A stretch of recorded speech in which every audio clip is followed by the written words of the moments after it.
నాగమల్లేశ్వర గారు, నిజంగా అమరావతి ద్రోహి ఎవరు అంటే ఏం చెప్తారు? సార్, మీకు ప్యానెల్లో ఉన్న వెంకటరెడ్డి గారికి కూడా నా నమస్కారాలు సార్. నమస్తే. అమరావతి ద్రోహి అని అందరికీ తెలిసినటువంటి విషయమే కదా సార్. ఇవాళ ప్రత్యేకించి చెప్పేది ఏముంది? రైతుల పొట్టలు కొట్టి రైతుల దగ్గర నుంచి అడ్డగోలుగా భూములు లాక్కొని ఎవరు ఇవాళ ద్రోహం చేశారన్న విషయం ప్రత్యేకించి చెప్పాల్సిన అవసరం లేదు. నిజంగా రామారావు గారు రైతు చనిపోయే ముందు కొన్ని క్వశ్చన్లు వేశారు కదా, ఆ క్వశ్చన్లకి సమాధానం చెప్పేటువంటి ధైర్యం ఈ కూటమి ప్రభుత్వంలో ఎవరికైనా ఉందా?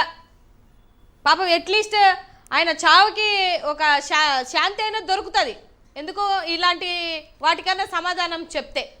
ఇవాళ ఎన్నిసార్లు చెప్పినా కూడా అడ్డగోలుగా వీళ్ళ రియల్ ఎస్టేట్ని డెవలప్ చేసుకునే ప్రాసెస్లో, లేకపోతే వాళ్ళ వర్గాన్ని డెవలప్ చేసుకునేటువంటి ప్రాసెస్లోనే ఉన్నారు తప్ప, జగన్మోహన్ రెడ్డి గారు ఏమన్నారని నిన్న మందంతా వచ్చేసింది సార్. నాకు తెలియక అడుగుతాను, ఆయన అడిగిన మాట తప్ప, ఆయన చెప్పినటువంటి మాట తప్ప, ఎంత సాంప్రదాయంగా చెప్పాడు ఆయన, ఎంత నాలెడ్జబుల్గా చెప్పాడు.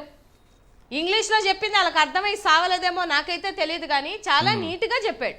ఇప్పుడు 50,000 ఎకరాలు తీసుకున్నారు ఇప్పటికే, మళ్ళీ ఇంకొక రెండో దశ అంటున్నారు.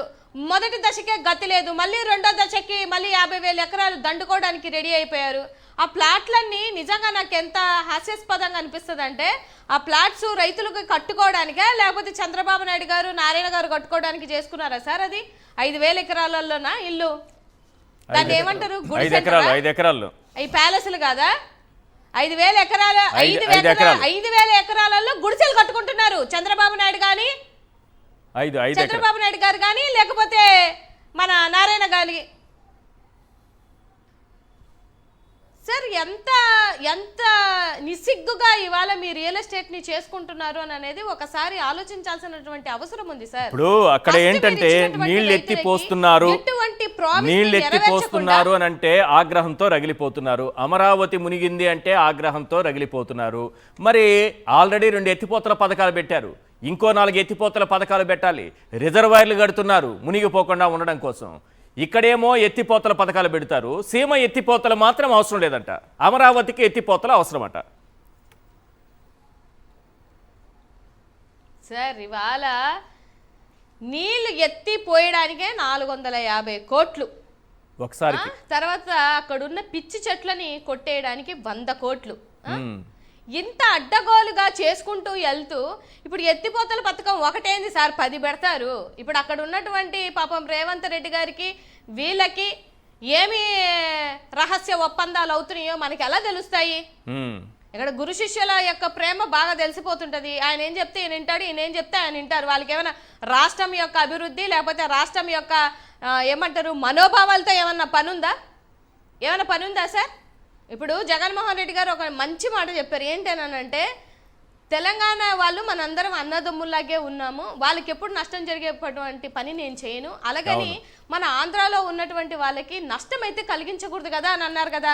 అది ఎంత మెచ్యూర్డ్గా ఒక రాజకీయ ఏమంటారు అవగాహన ఉండి, రాజకీయ ఏమంటారు ఎన్నో సంవత్సరాల ఎక్స్పీరియన్స్ మాట్లాడినటువంటి మాటలు అవి.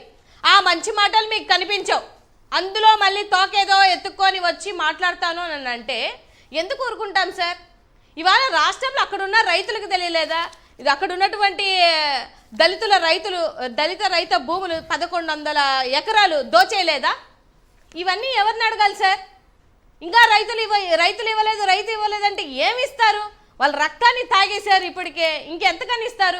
ఎంతమంది ఆత్మహత్యలు చేసుకొని చచ్చిపోతున్నారు? రీసెంట్గా రామారావు గారి యొక్క చావును చూసైనా మీకు బుద్ధి రావాలి కదా. ఎంతమంది రైతుల యొక్క ప్రాణాలకి మీరు ఆ ఉసురు తగిలించుకుంటారు? నాకు తెలియక అడుగుతాను.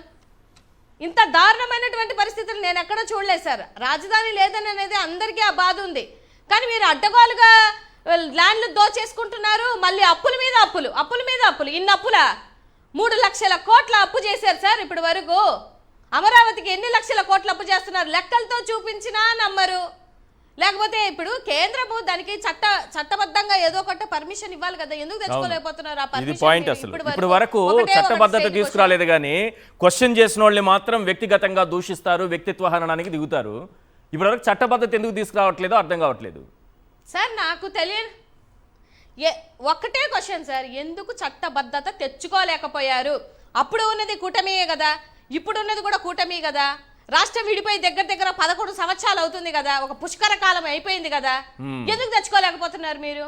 ఎందుకంటే కేంద్రానికి కూడా తెలుసు ఇది అడ్డగోలుగా వీళ్ళు ల్యాండ్ దోపిడీ చేస్తున్నారు కాబట్టి వాళ్ళు ఇప్పుడు వరకు పర్మిషన్ ఇవ్వలేదు.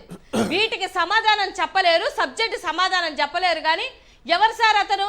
ఇప్పుడు రాజ్యాంగబద్ధంగా ఏమన్నా మాట అనాలి అని అంటే చంద్రబాబు నాయుడు గారు అంటారు, ఆయన్ని తిరిగి ఏదైనా అనాలి అని అంటే మన జగన్మోహన్ రెడ్డి గారు అంటారు. ఈయన ఎవరు? ఈ ఏబిఎన్ ఛానల్లో కూర్చున్నటువంటి యాంకర్లు ఎవరు సార్ వీళ్ళంతా?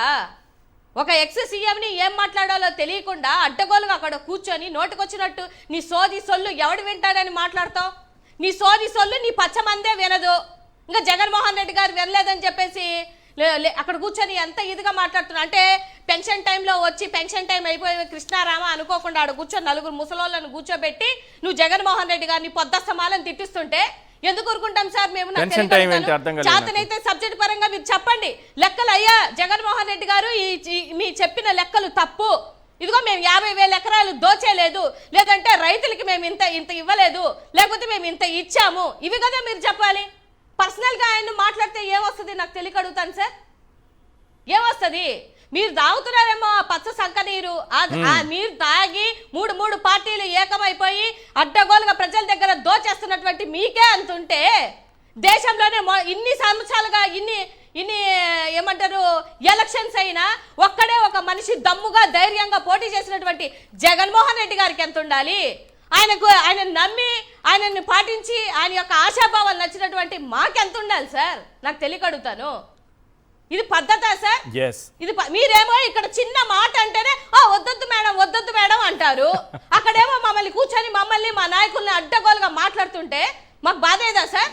ఏం చేయాలండి? మనం కొన్ని ఎథిక్స్ ఉంటాయి కదా, కొన్ని విలువలు పాటించాలి కదా. చాలా మంది మహిళలు ఉన్నారు.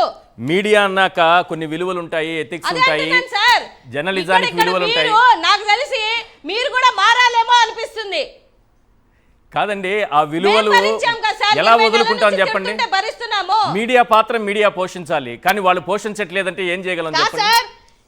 20 నెలల నుంచి భరిస్తున్నాము. ఏం మాట్లాడినా ఒక ఇడియట్ పెద్దవాళ్ళు గౌరవించాలని అనుకుంటాం, కానీ జగన్మోహన్ రెడ్డి గారు వాళ్ళ వైఫ్ కనేటప్పుడు వాళ్ళ అమ్మ కనేటప్పుడు కూడా ఎందుకు? అది ఎంత తప్పుడు మాటలు సార్ ఇవన్నీ మేము కూర్చొని భరిస్తూ ఉండాలా? మీరు చెప్పండి సార్, ఇది న్యాయమా? సమస్య ఏంది? ఇక్కడ ఉన్నది రాష్ట్రంలో మీరు చూస్తున్నటువంటి అడ్డగోలుగా ఏముంది? ఇవన్నీ మాట్లాడకుండా ఏంది సార్ ఇది? రైట్, కరెక్టే.